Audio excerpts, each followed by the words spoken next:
Hi friends, good evening. हम हाजिर हैं एक बार फिर नई वीडियो लेकर और पर्यावरण के हमने कुछ क्वेश्चंस यहाँ पर लगाए हैं और कोशिश की है अच्छे से अच्छे क्वेश्चंस हमने लगाने की।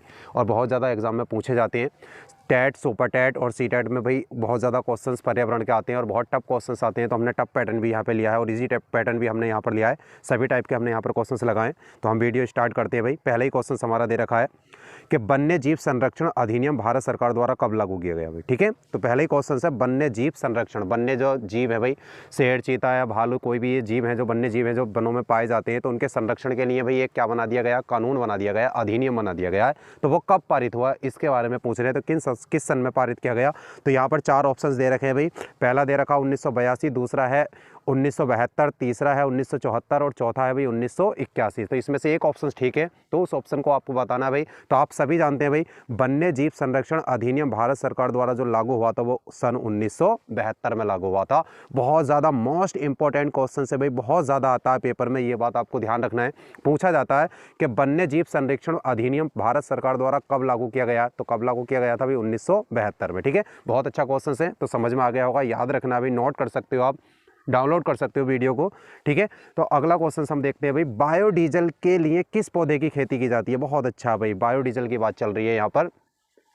बायोडीजल के लिए किस पौधे की खेती की जाती है। तो आप सभी जानते हैं भाई, देखिए कौन कौन से ऑप्शन, 4 ऑप्शन यहाँ पर दे रखे हैं। सोयाबीन नहीं भाई, सोयाबीन नहीं। सोयाबीन तो प्रोटीन का सबसे महत्वपूर्ण स्रोत होता है, प्रोटीन इसमें सबसे ज़्यादा पाई जाती है भाई सोयाबीन में। ठीक है, रतन जोत, मूंगफली, सूरजमुखी। ठीक है भाई, तो इसमें आप अगर सबसे ज़्यादा देखेंगे तो अलग नाम कौन सा भाई, रतन जोत। कौन सा भाई, रतन जोत। तो रतन जोत पौधे का जो खेती की जाती है या इसे जो उगाया जाता है वो किसके लिए उगाया जाता है भाई, बायोडीजल के लिए उगाया जाता है। किसके लिए भाई, बायोडीजल के लिए, रतन जोत। तो याद रखना, ये भी बहुत ज़्यादा क्वेश्चन आता है भाई। ठीक है, नेक्स्ट क्वेश्चन देखते हैं भाई हम यहाँ पर।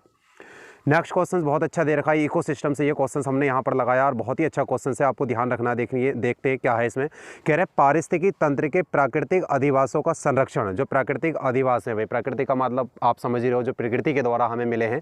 ठीक है, तो प्राकृतिक अधिवासों का संरक्षण की बात चल रही है भाई। संरक्षण का मतलब क्या है, उन्हें खतरे से हमें क्या करना है, बचाना है।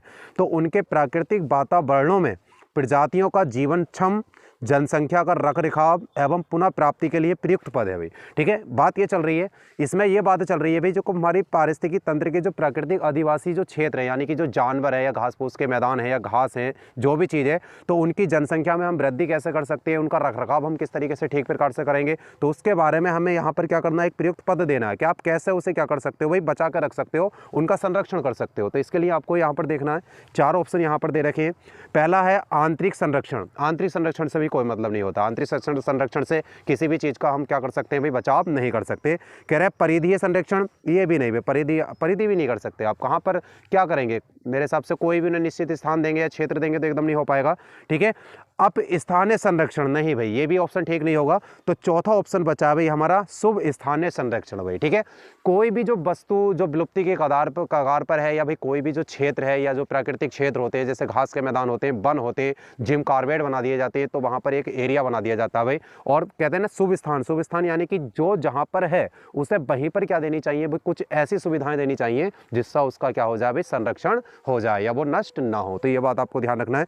तो शुभ स्थानीय की बात चल रही है भाई, जिस स्थान पर जो पाया जाता है उसे वहीं पर क्या करनी चाहिए, उपयुक्त कंडीशन हमें उपलब्ध करा देनी चाहिए, जिससे उनका क्या हो भाई, जीवन संख्या, उनकी जनसंख्या बढ़े, उनका रखरखाव अच्छी तरीके से हो जाए। तो ये बात आपको ध्यान रखना है, शुभ स्थानीय संरक्षण। बहुत अच्छा क्वेश्चन है भाई, पेडोलॉजी का क्वेश्चन है, बहुत ज़्यादा आता है, ध्यान रखना है आपको। ठीक है, नेक्स्ट क्वेश्चन है, नेक्स्ट क्वेश्चन है तिब्बत की सांगपो नदी भारत में किस नाम से जानी जाती है भाई। बहुत मोस्ट इंपोर्टेंट क्वेश्चन है, बहुत अच्छा क्वेश्चन है। कह रहा है तिब्बत की सांगपो नदी भारत में किस नाम से जानी जाती है भाई। तिब्बत में जो सांगपो नदी है वो भारत में किस नाम से जानती है, आप सभी जानते हैं भाई, किस नाम से जानी जाती है, यमुना के नाम से जानी जाती है भाई। किसके, यमुना के। हमारे भारत में जो यमुना नदी है, उस यमुना नदी को जो तिब्बत में जो नाम दिया गया, वो क्या नाम दिया गया भाई, सांगपो नाम दिया गया। क्या दिया गया, सांगपो। ठीक है, तो बहुत अच्छा क्वेश्चन है, आपको ध्यान रखना है। इस तरीके के बहुत सारे क्वेश्चंस आते हैं, ये बात आपको ध्यान रखना है। ठीक है, नेक्स्ट क्वेश्चन हमारा दे रखा भाई, संतुलित आहार में सुरक्षात्मक पोषक तत्व है भाई। सुरक्षात्मक यानी कि जो हमारे शरीर की क्या करती है भाई, सुरक्षा करती है, रोगों से लड़ने की क्षमता जो होती है, जो रोगों से लड़ने के लिए हमारे शरीर के अंदर जो क्षमता उत्पन्न करता है, जो शक्ति हमारी आती है वो किसके द्वारा आती है, ये हमें यहाँ पर बताना है। ठीक है, तो 4 ऑप्शंस दे रखे हैं इसमें। पहला ऑप्शन दे रखा है विटामिन व खनिज लवण, दूसरा ऑप्शन दे रखा है कार्बोहाइड्रेट्स, तीसरा दे रखा है वसा और चौथा दे रखा है भाई प्रोटीन। ठीक है, तो आप सभी जानते हैं भाई हमारे शरीर में जो रोगों से लड़ने की जो क्षमता होती है, जो शारीरिक क्षमता है, या जो आहार में जो सुरक्षात्मक पोषक तत्व होता है वो क्या होते हैं, हमारे विटामिन व खनिज लवण होते हैं भाई। क्या होते हैं, विटामिन व खनिज लवण। ये क्या करते हैं, हमारे शरीर की टूट फूट या हमारे शरीर में रोगों से लड़ने की क्षमता को एकदम क्या कर देते हैं भाई, बढ़ा देते हैं। जो विटामिन होते हैं, आपने देखा है हमारे शरीर के अंदर भाई बहुत सारी कमी हो जाती है विटामिन के द्वारा। अगर आपको उन कमी को ठीक करना तो आप क्या करेंगे, विटामिन यूज़ करने लगते हैं। ठीक है, तो ये बात आपको ध्यान रखना है। तो विटामिन व खनिज लवण हमारे क्या होते हैं, सुरक्षात्मक पोषक तत्व होते हैं। ठीक है, नेक्स्ट क्वेश्चन दे रखा है, बिल्कुल सिंपल क्वेश्चन है ये वाला, तो आपको हमने लगाया यहाँ पर, निम्नलिखित विधियों में से भोजन पकाने की सर्वोत्तम विधि कौन सी है भाई। भोजन पकाने की बहुत सारी विधियाँ होती हैं भोजन पकाने की, जो यहाँ पर 4 दे भी रखी है। यहाँ पर दे रखी है भाई सेकना, उबालना, भूनना, तलना। तो इसमें सबसे अच्छी विधि हमें बतानी है कि सबसे अच्छी विधि हमारी कौन सी है भाई। तो आप सभी जानते हैं भाई यहाँ पर सबसे अच्छी विधि जो है वो हमारी कौन सी है भाई, उबालना। कौन सी होती है, उबालना। सेकंड ऑप्शन इसका ठीक है, उबालना सबसे अच्छी विधि मानी जाती है भाई किस चीज़ की, खाना पकाने की। ठीक है, नेक्स्ट क्वेश्चन देखते हैं भाई हम। नेक्स्ट क्वेश्चन दे रखा हमारा, ये क्वेश्चन भाई बहुत ज़्यादा आता है, ये बात आपको ध्यान रखना है।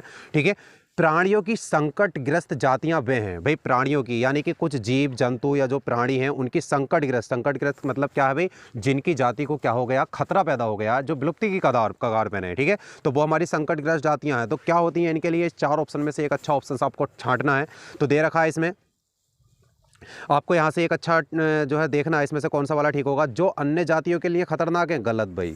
ठीक है, संकटग्रस्त जातियाँ भाई किसी के लिए क्या खतरा बनेंगी, वो तो खुद ही खतरे में, उनके ऊपर तो खुद ही खतरा मंडरा रहा है, तो वो क्या खतरा बनेंगी किसी के लिए। ठीक है, दूसरा क्वेश्चन से जो विशिष्ट क्षेत्रों में पाई जाती हैं, ये भी गलत है भाई। जरूरी थोड़ी ना कोई विशिष्ट क्षेत्रों में पाई जाएंगी भाई, कहीं पर भी हो सकती है, किसी भी चीज़ की कमी हो सकती है। ठीक है, जिनकी संख्या कम हो, जिनकी संख्या कम हो, तो ये भी नहीं है भाई कम ज़्यादा तो किसी न किसी चीज़ की संख्या लगी रहती है, कि किसी का कोई 100 है, कोई 200, कोई 400, कोई 500, तो इस तरीके से तो रहता है। कह रहे हैं कि जिनके लुप्त होने का खतरा, हाँ जी भाई, चौथा ऑप्शन बिल्कुल करेक्ट है इसका, जिनका क्या है भाई, लुप्त होने का खतरा है, जिनका ये खतरा कि ये लुप्त होने वाली हैं भाई, समाप्त होने वाली हैं, तो उन्हें हम क्या कहते हैं भाई, संकटग्रस्त जातियाँ कहते हैं। क्या कहते हैं भाई, संकटग्रस्त जातियाँ। ये बात आपको ध्यान रखना है, संकटग्रस्त जातियाँ होती हैं। ठीक है, नेक्स्ट क्वेश्चन से हमारा, कौन सा ज्वालामुखी पर्वत है भाई। ये 4 ऑप्शन यहाँ पर दे रखे हैं, आपको इसमें ये बताना है कि कौन सा क्या है भाई, हमारा ज्वालामुखी पर्वत है। ठीक है, ज्वालामुखी है तो सभी पर्वत ये, लेकिन यहाँ पर आपको बताना है कि पहाड़ियाँ या पर्वत ही हैं, आपको बताना है कि ज्वालामुखी पर्वत कौन सा। तो आप सभी जानते हैं भाई किलिमंजारो। क्या है भाई, किलिमंजारो। किलिमंजारो क्या होता है, एक ज्वालामुखी पत्थर होता है भाई। ठीक है, नेक्स्ट क्वेश्चन देखते हैं भाई यहाँ पर हमारा, ये क्वेश्चंस बहुत ज़्यादा आता है भाई, ये क्वेश्चंस हमारा बहुत ज़्यादा आता है पेपर में, आपको ध्यान रखना है, ये क्वेश्चंस बहुत ज़्यादा पूछा जाता है। संगमरमर कैंसर की घटना का कारण है, ये बहुत ज़्यादा भाई। संगमरमर जो पत्थर होता है आप जानते हैं बहुत अच्छा चमकदार पत्थर होता है, लेकिन इसके लिए भी क्या हो गया, एक कैंसर की घटना हो गई है। तो उसके लिए कौन जिम्मेदार है, इसका रंग क्या हो जाता है, भद्दा पड़ जाता है। जैसे अगर हम ताजमहल की बात करें भाई, तो ताजमहल में जो है संगमरमर पत्थर लगा हुआ है, तो आजकल उसका रंग क्या पड़ रहा है भाई, भद्दा पड़ रहा, पीला पड़ रहा। तो वो किसके कारण पड़ रहा है भाई, आप सभी जानते हैं। ठीक है, अम्लीय वर्षा के कारण। किसके कारण भाई, अम्लीय वर्षा। ठीक है, वहाँ पर जो हानिकारक तत्व हैं, ठीक है, जैसे CO2 होता है, CO होता है, SO2 होता है, SO3 होता है, ये सब जब मिश्रण आपस में बन जाता है तो ये ओस के साथ जब नीचे पृथ्वी पर गिरती हैं तो उसे हम क्या बोलते हैं भाई, अम्ल वर्षा बोलते हैं। ये एक जहर का काम करेगा। ठीक है, आपको देखा तेजाब का कार्य करता है, तो उसे हम क्या बोलते हैं भाई, अम्लीय वर्षा। अम्लीय वर्षा, तो ये उसकी संगमरमर की परत के जो पत्थर होते हैं उसकी चमक को क्या कर देती है भाई, भद्दा कर देती है। ठीक है, नेक्स्ट क्वेश्चन है, इसमें बहुत अच्छा क्वेश्चन है भाई, नेक्स्ट वाला भी, ये तो बहुत ज़्यादा इंपॉर्टेंट क्वेश्चन है, आपको ध्यान रखना है। कह रहे हैं नगर निगम द्वारा कौन सा कर लगाया जा सकता है। नगर निगम जो भाई, नगर निगम आप जानते हैं, नगर निगम द्वारा कौन सा कर लगाया जा सकता है। ठीक है, तो चुंगी कर, मनोरंजन कर, गृह कर, ये सभी कर लगाए जाते हैं भाई। ये ऑप्शन आपको ध्यान रखना है, सभी कर लगाए जाते हैं। ठीक है, नेक्स्ट क्वेश्चन है, बहुत अच्छा क्वेश्चन है भाई, ये पूछा जाता है। ठीक है, निम्नलिखित में से किसान का मित्र है, तो कैंचुए को क्या बोला जाता है भाई, किसान का मित्र कहा जाता है, ये आप सभी जानते हैं।